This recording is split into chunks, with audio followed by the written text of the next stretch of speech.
Hello. Hello. Oh, Hello. is this Yes, here on we are. now? How exciting. I've never Yes. worn one of these before. I Yes. feel like Madonna. It's great. It's so nice to have you here. Thank you. Um, Before the show starts, we're going to have 1 hour's talk here from the stage, and it's okay if you want to ask questions from the audience. We have this lovely woman running around with a microphone, so she can, if you wave a hand, she'll come over to you, and we try to see where you are. So that's okay. Or if you don't want to sit there out in the dark, that's okay too. So, John, let's talk about your music first. What was your musical upbringing? Well, people ask if anyone in my family was musical, and strangely, no, nobody. I didn't have a musical, parents or aunts or uncles or anyone. But my grandmother lived right next door to us when I was born, and so both my parents worked, and so my grandmother would babysit me, and she had in the corner of her living room a big black upright piano that my mother and my mother's sister had taken piano lessons on when they were young, but neither one of them continued with it, and the piano just happened to be there, luckily, sitting in the corner, and so I just started playing around on it when I was like one, and just figured out how to play and taught myself how to play. And I still, don't read music. I just play by ear. And luckily, the technology now exists to get songs written out where I play them into the computer, and I work with somebody who transfers exactly what I play into the print program, and then that's how these lovely singers have learned it. It's now written out, but I can't read it. But luckily I know it, so I don't have to read it, so that worked. It's okay. Will you see this playing by ear? Has it made you more free as a composer, musically I free? think on some level, psychologically, I feel that. I have a block about reading. I don't know. Now, you students out there need to read, but I just I can't. I think maybe I'm not, like musically dyslexic or something, because the notes just kind of spin around. That's not how I relate to music. Because you seem very musically free, because we have worked now together for a few days, and Yeah, in It's Only Life I can hear pop, classical, soul, Broadway, and yeah. amongst other styles. So Yeah. how did you Well, it goes study into my, styles? I don't study, it just goes into my, we're exposed to a lot of music in the world even without trying. And when I was younger, I listened to pop music mostly from the 60s and 70s, Beatles being my biggest influence. And then after that, Stevie Wonder, James Taylor, Carole King, Joni Mitchell, and then I started listening to classical music, and I thought that's still my favorite thing to listen to even now. Now I mostly listen to classical because I kind of can't relate to pop music anymore. What's on the radio doesn't seem very interesting. It seems like it's more about production than it is actual writing. Like what's written seems pretty simple, and then they just produce the heck out of it and make it seem more interesting than it really is. It's okay, that's fine. Would you say, are you a rhythm man or a I'm a harmony man? I'm a chord guy. You're a chord I guy. like Yeah. chords a lot, and everything else sort of falls. When I'm writing, it's really about chord progressions. Yeah. I just feel like they're so emotionally affecting. I don't know, chord progressions, even more than soaring melodies. I love the way chords, the movement of chords, sort of hits my heart. Because you do some serious harmony and counterpoints in your music, Yeah, and how do you write all these chords? I don't know. You got me. I don't know. It just happens. It's like magic. I don't know. The musical muse or something? It really, I know that sounds like mysterious, but Yeah. I really don't know. And even like looking back on these songs, I feel like I don't remember having written them, and so I feel like I can be very objective about them, and I think, well, that's really good. And how the heck did I come up with? I mean, I can't imagine how I can do this. But I think part of that is when I'm writing, I'm in a different state. Yeah. You know, I'm sort of just open to stuff, or it's almost like being in a trance or something. And then I'm lucky enough something comes through my head and out my fingers. But then when I'm not in that state anymore, it seems bigger than me.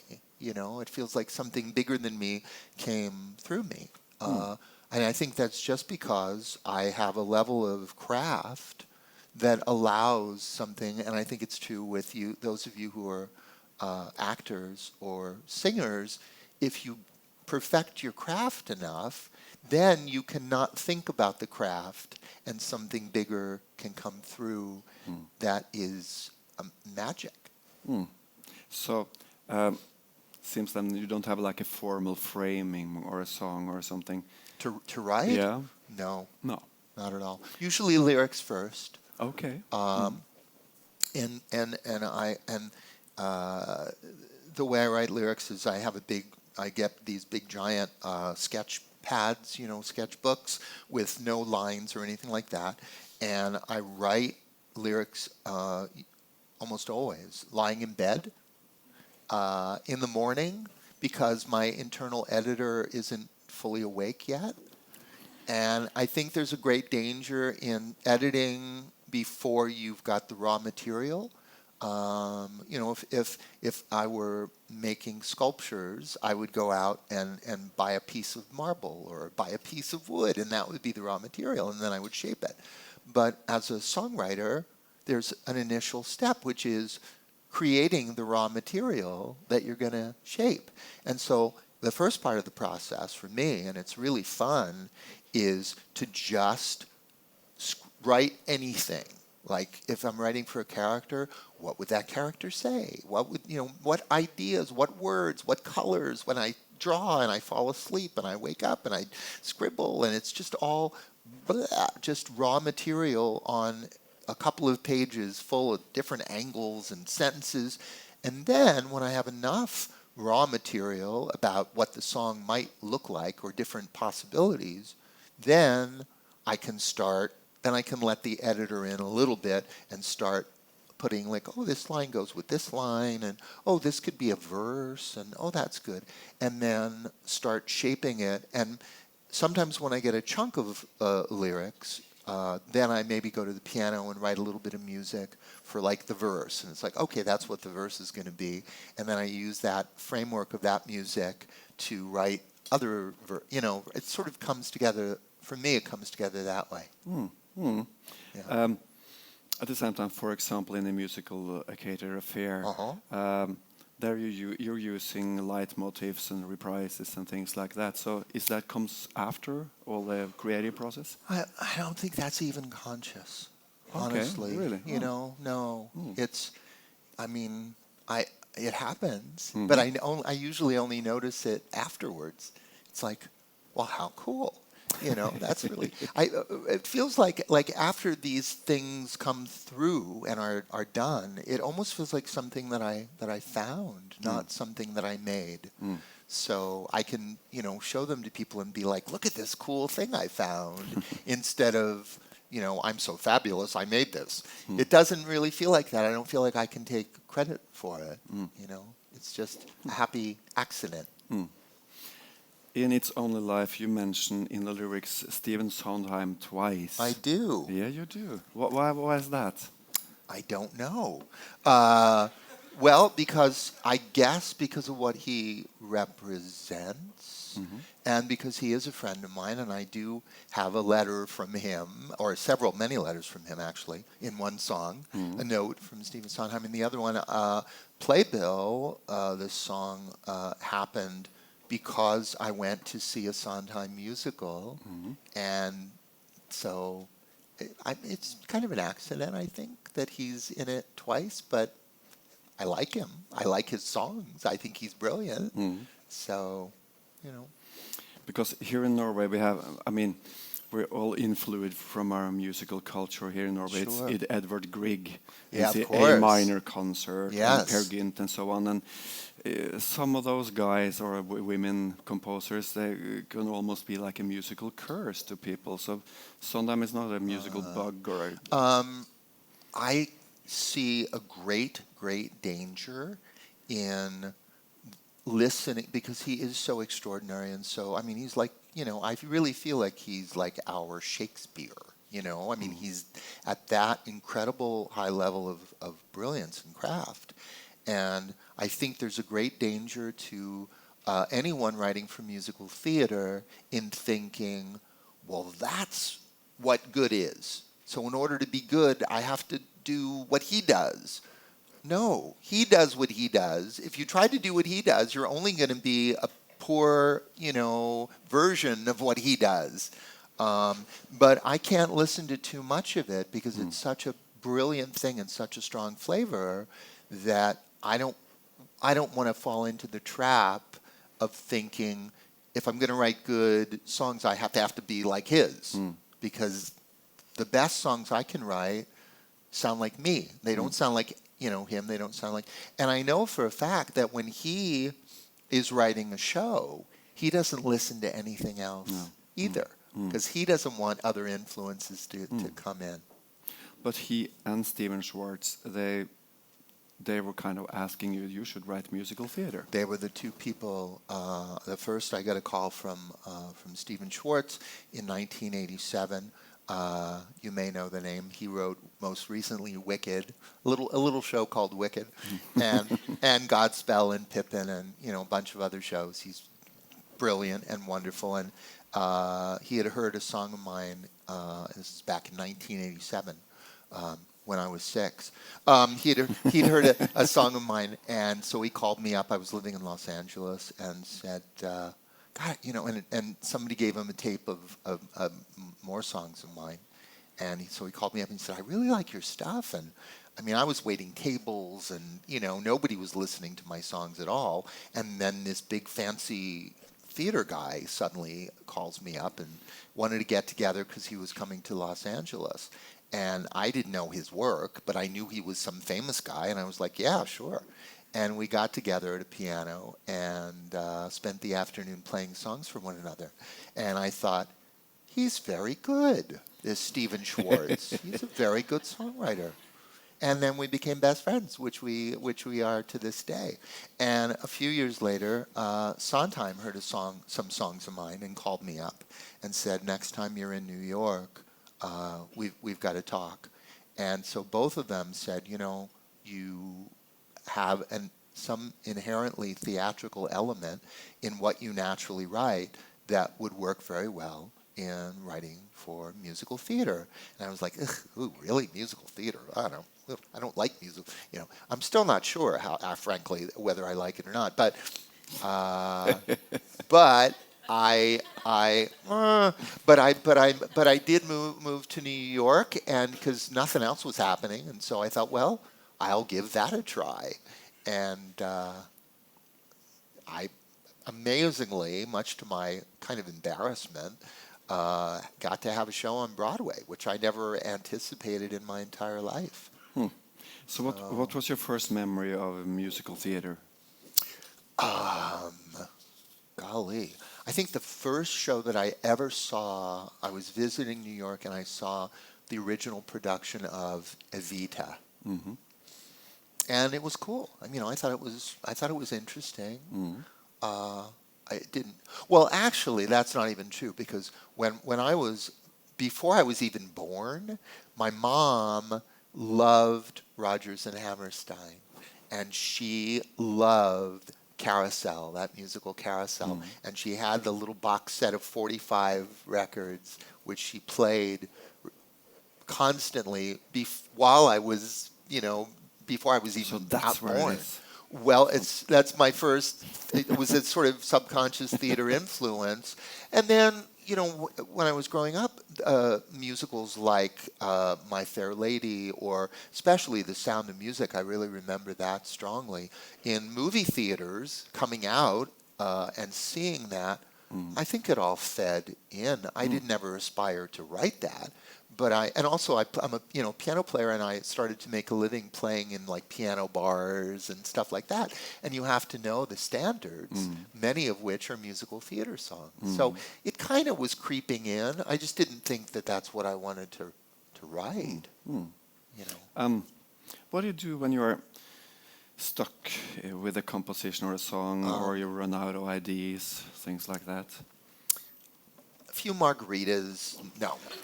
That's not true. I try not to worry about that. I used to, but one of the nice things about getting older is it never lasted. In the past, it's like, how am I going to do? In fact, recently, before this month, we did at the beginning of this month, I was in London because we did a reading of the first sort of English presentation of a musical that I wrote, that I was commissioned to write in Denmark with a Danish book writer. And we actually had a production there in 2013. And we did a reading in London in English to try to get interest from a British producer who might want to produce the show there in London in English. And I hadn't written for a while, and I had to write 3 new songs, including like the opening, to another chunk for the opening number, which is the dreaded. It's really hard. It's like it's the first thing they're going to hear, and it's got to be good. And and I started to put all this pressure on myself because I hadn't written for a while. I was like, I don't remember how to do it. And all that does is tighten you up and make that magical thing not happen. And I realized that. And somehow it happened. I relaxed. And it's really just about relaxing and trusting that you're not going to forget how to do it. And that big source that, where stuff comes through is always there, and it's going to be fine. And so I don't worry about, too much. I did, worry a little bit, but less and less. Because it always works. It always happens. It's always there. So what is the most exciting part for you being a composer? Well, that feeling that something that something bigger than me has come through me. It may be, and it's such a cliche and an overused metaphor, but what women feel like giving birth to someone, and thinking, oh my God, that actually, how did that happen? That's a miracle. It does feel like a miracle in the same way.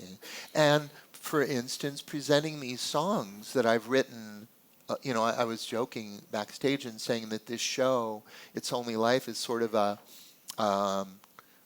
career retrospective of a career that never really happened. It's 30 years worth of songs put sort of in a form that has some kind of a shape to it. But it's really exciting to be doing this. I'm sharing my heart with you all, and through the voices and acting of these beautiful singers. So this is pretty exciting for me. Good, nice. Yeah. So you said you're writing lyrics first usually. So in the lyrics, do you more go for the drama or the storytelling? What is the most important for you? People that I know, like Stephen Schwartz, for one, I know he does this. He starts at the end of the song and figures out where it's going to end, and then sort of works backwards and figures out where to start, which I find really interesting, because I'm the opposite way, which is, and his, he calculates it. He knows what he's going to do. I have no idea what I'm going to do. I'm starting out like I don't know, and start scribbling words and see what comes out. And then with the music, I'm just sort of, and even with the lyrics, I'm just sort of like following a thread and seeing where it takes me. And it always takes me, if I just kind of follow it along, it always takes me to some place that's so much better than what I could have calculated. Like there's this song "Sweet Dreams" that Liv is gonna be singing, and it has a really cool ending. And I did not plan this really cool ending. I just sort of happened, and I was like, okay, that's done. That's good. Because the first time I heard that, The ending, boom, right? I was like, oh, what a genius thing to do. Yeah, well, I was so impressed. I didn't do it. Thank you. It's just I happen to be there.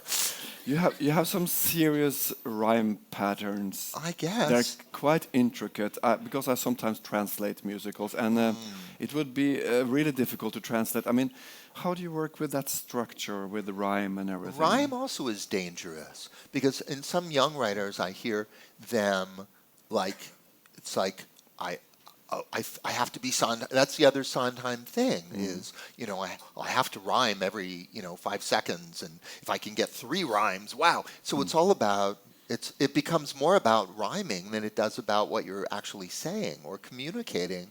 And I think that's dangerous. What I try to do is make the rhymes sort of organic, that you don't notice, well, that's a clever rhyme, because then it's pulling you away from what the song is trying to say. If you can do that in a sort of graceful way that makes it more comfortable for the ear, but doesn't make you think, what a wonderful rhyme. And then you miss the next 2 sentences because you're going, what a great rhyme. So So I don't rhyme for rhyming's sake at all. Do you sometimes go for because there's some pop style in its own life here and there. Yeah. And do you look for musical or lyrical hook lines when you write? No. No. And that's why I could never, I wanted to be a pop writer when I started. And I just don't write pop songs because there's that hook. I've sometimes accidentally write something that might have a bit of a hook to it, but I just can't. I just can't do that. It just seems arbitrary. And also it gets boring. If you're repeating something over and over and over again, which is the purpose of a hook, to drill itself into your head so that you want to hear the song again, it just feels too contrived and kind of annoying, actually. So I agree with Schwartz and Sondheim. That's perfect for musical theater, really. I guess. Yeah, I think so. I wish I liked it more. So what is the hardest for you? Is it the music or is it the lyrics? Lyrics. Lyrics is the hardest to write. Music is fun. So it's part of the writing of lyrics first, before the music, is sort of delayed gratification. It's like, no, you have to eat your spinach before you can have your dessert. You have to write these lyrics which make you just tear your hair out. And it's like, before I can have the fun and the joy and the playful, writing the music part. So it almost sounds a little masochistic, starting with it, and then have fun afterwards. There's a parental voice in my head saying, no.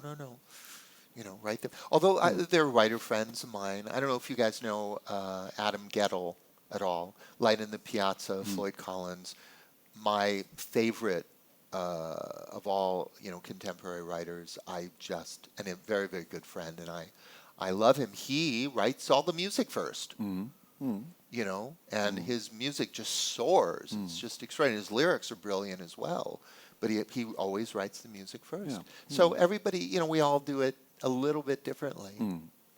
Okay, let's jump into this on the life a little more. Okay. Your characters, though they're not real characters, I said that it runs through, but still it looks like it starts with one type of the character in the song and it moves out and it ends somewhere. So it is characters in a way anyway. In a way, yeah. They have difficulties finding a partner. It looks like me. They have Hello. Welcome to my life, yes. Okay. So it's really Well, from you. because, well, yeah, most of these, I'd say probably 90% of these songs in It's Only Life were not written for theater pieces. They were just written out of my own life. So the show is very autobiographical. You're gonna feel really sorry for me after you after you watch this show. You give me a hug afterwards.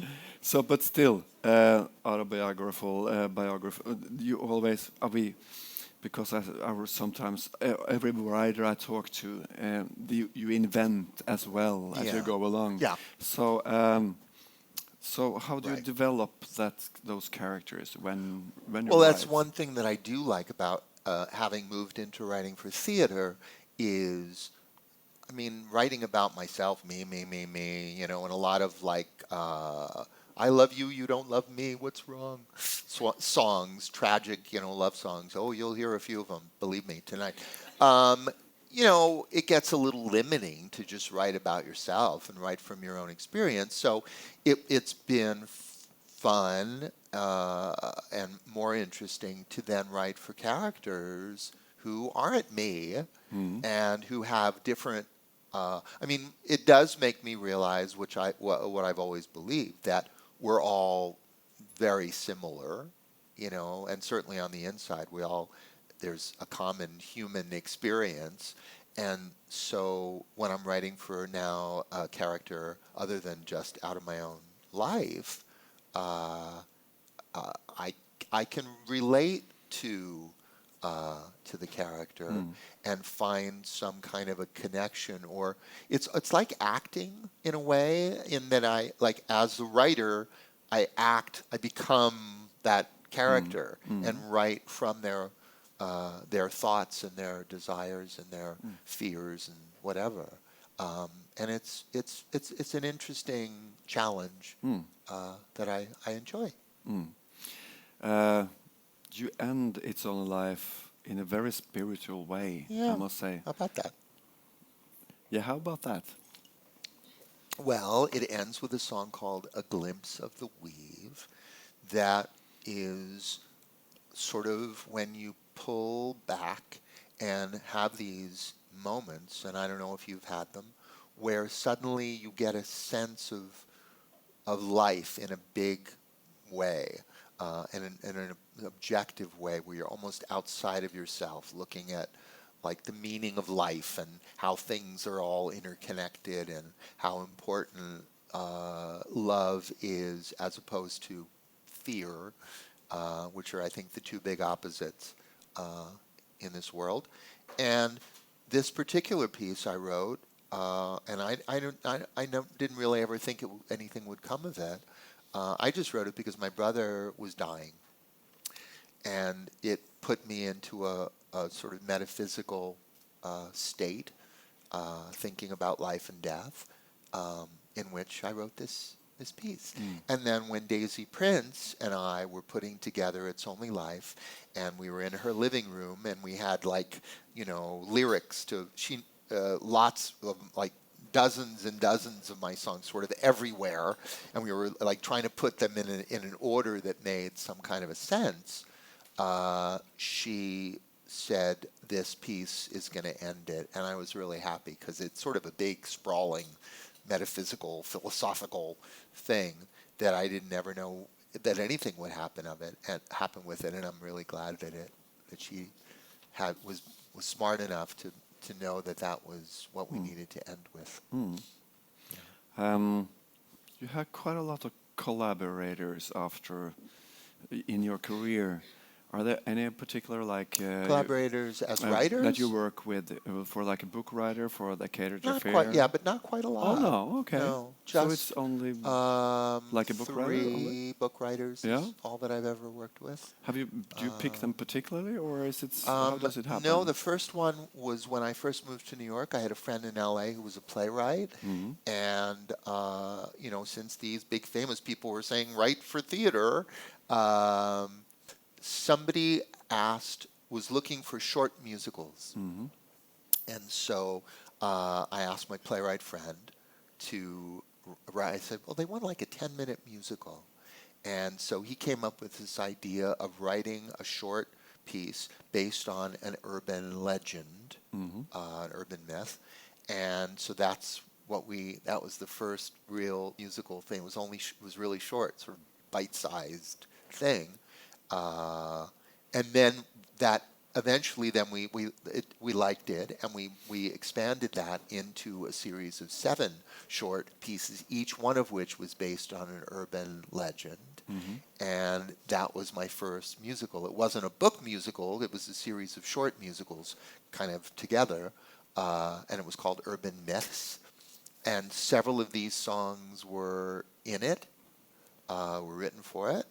And it had one production in Wichita, Kansas, and never to be heard from again. So that was my first book. You can pick it up now. That was my first book writer. And then the second one was Harvey Fierstein with A Catered Affair. It was my first book musical. Terrifying. I kept saying no. He came to me because he heard my Grateful CD and liked my songs and thought I would be a good person to write it. Before me, he had asked Kander and Ebb, who turned him down. He had asked Jerry Herman, who was ill and couldn't do it. He had asked Billy Joel, which was interesting, who had it for about a year and couldn't come up with anything. And then he asked me. And I said no. I couldn't possibly. I was terrified to write with this big famous, guy, and I'd never written a book musical, And so that was my second collaborator. And then the third one was kind of given to me by Søren Muller from Denmark, who said, we're going to commission you. We would like to commission you, which was the important word, because I was like, money? What? You're going to give me money to write? Yeah. It can be, I don't care what it is. How much money? Wow, that's fantastic. And it could have been a bad idea, or this writer, the book writer, Mads Nielsen, could have been not very good. But as it turns out, he's brilliant and wonderful and the dearest man, and we became very good friends. And I think this Danish musical, Esaura, it's a woman's name, Esaura, is the best thing I've ever done. We're looking really forward to hear from that. Yeah, Absolutely. well, maybe you want to do it in Norway sometime. Yes, It's already in Danish. It's close. Yeah, that's close. So, I mean, Do you have someone in mind for like Catered Affair? Do you because you worked with there for Harvey on stage and for Faith Prince and other great performers, do you have them in mind when you write? No. The only one we knew was going to be in the show was Harvey, who wanted to put himself in the show. So we knew he was going to be one of the characters. Yeah. But we didn't know who we were going to cast for the other leads. Okay. So. How do you talked about Denmark now, about getting kind of a producer, or how do you get producers? God, I don't. It's not bad. Yeah. It's hard. I don't know. And, I mean, you would think that having had a Broadway show and that people would be maybe asking me to write something, or other people might be commissioning me to nothing. Not at all. So, I guess maybe because A Catered Affair was not a gigantic success, it was not a failure, but it was somewhere in the middle. It didn't run very long, and it was a different kind of musical. So, golly, I do not know how to find producers. We all who work in this business, we get rejected quite often. Yeah. How do you deal with that? I just don't put stuff out there to be rejected. No. I'll remember that one. Yeah, just don't do anything, and then they can't reject. That's sort of true, actually. No, I've moved into. I do a lot of different things. I don't just write. Certainly don't write for theater. I kind of got spoiled by the commission from Denmark. It's like, you want me to write for theater? Pay me. I'll do it. because it's not where my heart is. You know, and people are like, "Oh, what are you working on?" So you're not working on a No. new project now? No. No, I see. Oh, this one you are. That's what I've been doing, and I think it's because, well, they're not there with the wills. This is I have a new one of the things that I've been doing over the last few years is taking my piano playing more seriously. And because it's something that it just comes very naturally, so it's easy to undervalue it because it's so effortless. And it's like, oh, well, that's just what I do. You know, that's just in the service of my songwriting.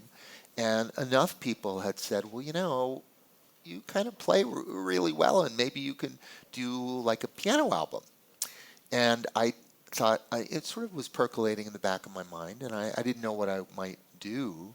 But then I had this idea because Adam Gettle, that wonderful writer that I mentioned, also happens to be Richard Rodgers' grandson.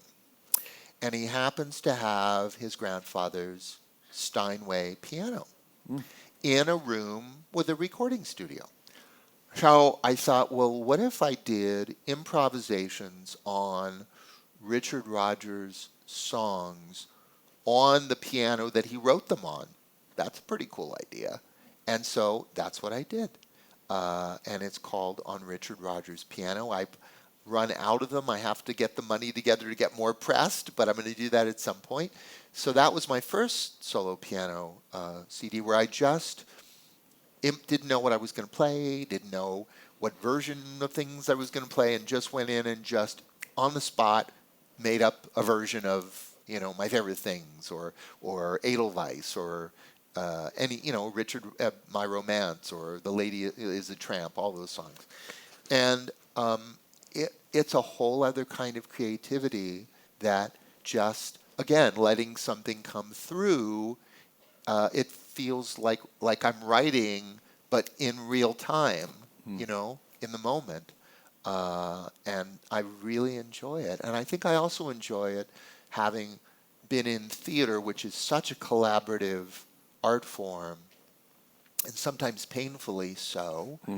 You know, there are arguments, there are people who want you to change things, and the bigger it gets, certainly when it's a Broadway show that people are spending millions of dollars on, everybody thinks they know what you should do. And that was very hard for me.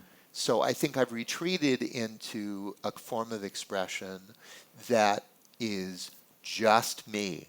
Nobody can mess with it. It's like, hands off, I'm doing this. I get to do whatever comes out of my fingers, and that's it. It's done. Leave me alone, right? And maybe it's a defense mechanism against collaboration, but I really enjoy it. I want to do more of it. And I just did this new CD, which has actually Tivoli, a photo of Tivoli on the back, but it's Beatles songs, which I happen to have here at the bar, if you'd like to buy one. And it's just, again, it sounds very like I've planned out all these complicated things, but that happened like in a moment. All of them, just totally on the spot.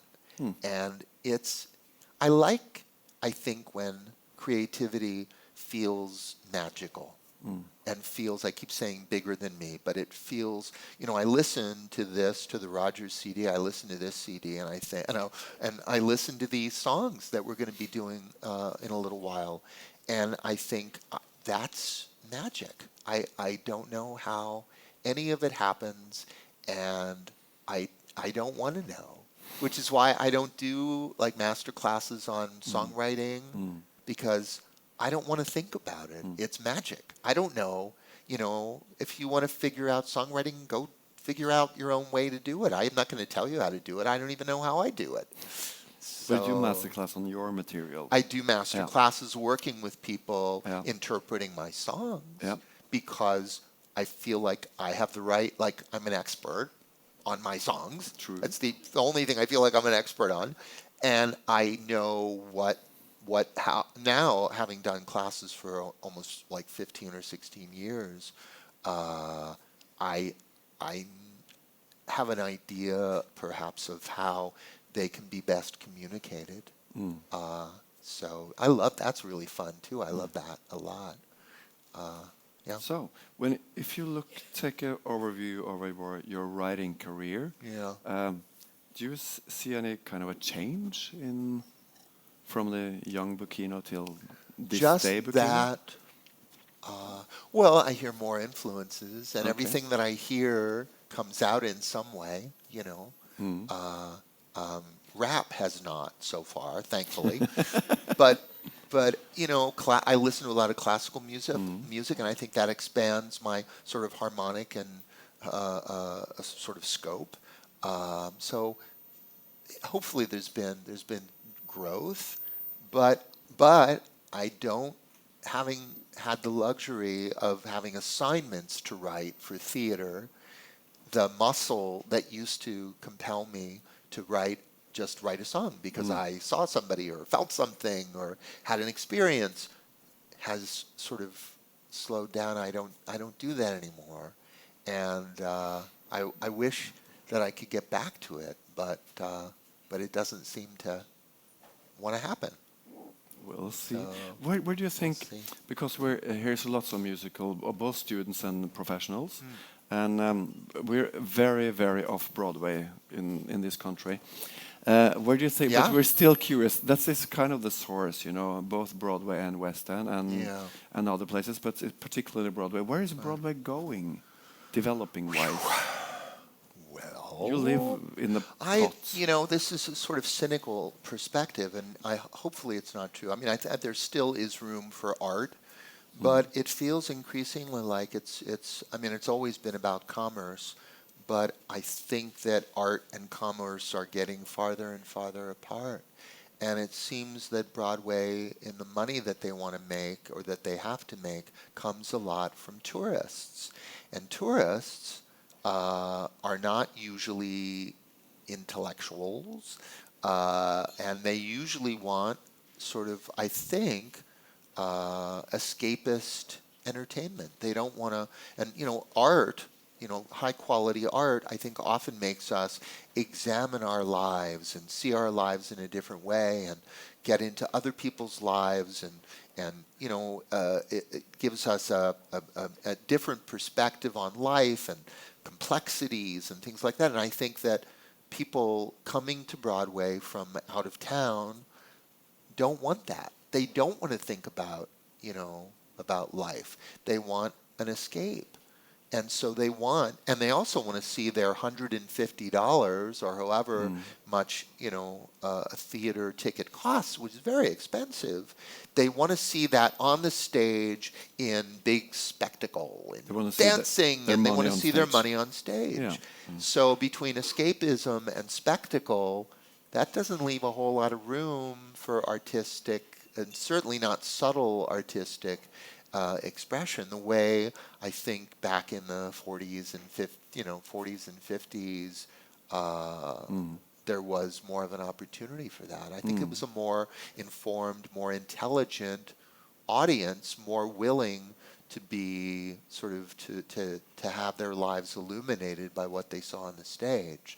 And now I think they want to forget about their lives and see something fluffy. I hope I'm wrong. And I'm sure that it's not as simple as that, but it's a problem. That's After they usually say that after Disney entered on Broadway, it changed a lot, really. Yeah. And I mean, Lion King is really wonderful. Of course, yes. Not to diminish that at all, but there's room for other stuff too. What does critical success mean to you? I thought about this. I thought about. To me, now that I'm part of, one of the things that I missed and that I lacked, that I didn't even realize I was missing or lacking when I lived in LA, was to feel part of an artistic community and to feel part of a lineage or an artistic sort of heritage. And that's one of the things that I love the most about moving to New York, is that I'm I'm in a circle of people who do, a lot of whom do what I do, who are at the top of their field. And so critical success to me means that my peers whose work I respect also respect what I do. And that feels really good to love what Adam Gettle does, and to have him equally love what I do, or to love what Stephen Schwartz does, and to have him love or Stephen Sondheim, and have him appreciate what I do. That's pretty great. And I've often thought, well, would it be better? What would I choose? Would I choose this, the respect of people who I admire, or would I rather have sort of sold out and have, a Broadway hit that's sort of shallow and that these people don't really respect, but that made me like lots of money? Oh, well, that sounds pretty good. Well, no, no. I'd much rather have the critical. Well, yeah. Yeah. I see. Money, though, wow, that sounds pretty good. Both would be good, to write something, artistically satisfying that also makes, a lot of money, truckload of money. But I don't know about that. Maybe too late. Do you find it hard to cast, for example, cater the fair, or to cast the shows? It was tricky. Okay. It was tricky, but ultimately, because the people who were putting all the money into it wanted the biggest names that we could find to sell tickets. And so to play the lead, for instance, we considered lots of people. Bernadette Peters, Bette Midler, believe it or not. She would have been. It would have been interesting. Absolutely. Tyne Daly, Imelda Staunton from England. All kinds of people. And Faith was absolutely brilliant. She wasn't the biggest name we could have gotten, but she was right, and she was terrific. I found that to be a really interesting process, casting, because I had been on the other side of it with friends of mine, actor friends, who have asked me to play piano for them when they go to audition. And so I've seen that side of it, which is just horrifying. And those of you who are actors, I don't know how you do it. It's just the bravest thing I've ever seen. But then to be on the other side of it, and this might be helpful to those of you who are performers who are auditioning, we really wanted people to do well. We weren't like being harshly critical. We were being like cheerleaders. We were like, please solve our problem and be the person that we can cast. Please be good. And so we were really rooting for the people who came in and hoping. And then the other part of it is there were people who were absolutely brilliant who just didn't fit the narrow framework of what we needed. They were the wrong type, or they weren't, quite right for exactly the little slot that we had for this particular character. But I think that's the other thing when you audition to remember. If you don't get it, it doesn't mean you're terrible. It doesn't mean you did a bad job. It means you can still be brilliant and wonderful and talented. You just may not be right to fit in that little tiny slot that they are looking for. I think this is very useful for many in the audience to listen to, because even from the writing original Broadway shows as well, you really look for. So about casting, what do you think about the Norwegian performance? You worked here for a few days. I've been saying honestly, and I've worked with Broadway people. I've worked with like some really fine New York actors and singers, and they are absolutely no better than these wonderful people, which you'll see in a few minutes. I'm absolutely dazzled, and they're singing not in their first language, which just blows my mind. That they can be as brilliant as they are in their second language. I can't imagine. They're really good. You'll see. You probably know some of them, but I'm so excited to be, and so frankly relieved that they're as good as they are, because I didn't know who I was going to get coming to Oslo. It's like, well, I hope they're good. Coming to the North Pole, and what are they? They're really good. Yeah. Though you're not that musical theater man in your grounded, really. you know. Well, is there a musical you would have liked to have written? Oh God, yeah. Come on, give us names. Sure. Well, I would have been nice to have written Wicked, for that matter, you know. And I don't know if you know. Did I tell you this story? Maybe. I'm kind of responsible for Wicked. Yeah, that you did tell that. Yes, you did. But you want to hear about a short version, because we're quite time? Close. Okay. Yeah, we have I'll a do the few short minutes version. left. Yeah. I was got hired to play for this singer that I work with, and it's a great gig at a conference on Maui. Excellent. So they were flying me to Maui, right, and give like 6 days, like one concert, and the rest of the time go to the beach. So Stephen Schwartz was in LA writing Prince of Egypt, and I called him up and said, okay, I've got this great gig in Maui. I'll get a hotel room. I'm getting a hotel room on the beach. I'll get one with like 2 beds. Come, hang out. Well, he was like, absolutely. So he came to visit. We were, going to the beach and snorkeling and having a great time. And the singer that I was with, we took a little snorkeling trip with her, and she said on the boat, I just read the most interesting book called Wicked. And the book had been out for 2 or 3 years. And she told us this premise, a little bit of the story of the book. And Stephen told me afterwards, as soon as he heard the name, he thought it was the best name for a musical he'd ever heard. He thought it was the best idea for a story for a musical that he'd ever heard. And he knew that he was going to write it, and that he wanted to do it. So if I had not invited him to Maui, there would not be a Wicked.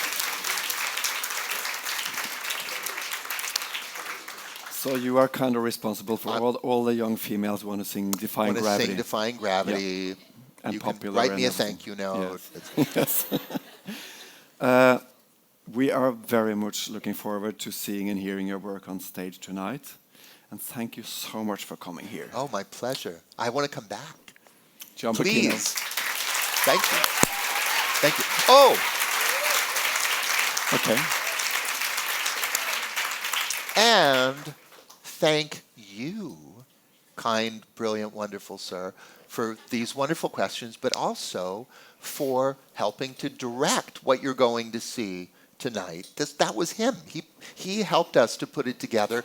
No, he staged it. There's limited staging opportunities, but you made it so much better with your brilliant talent. So thank you. Oh, thank you. Yeah.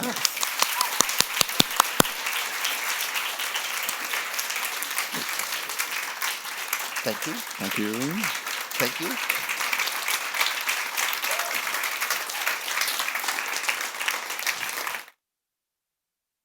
Så da har vi vel Henriette, cirka en halvtime, ikke sant?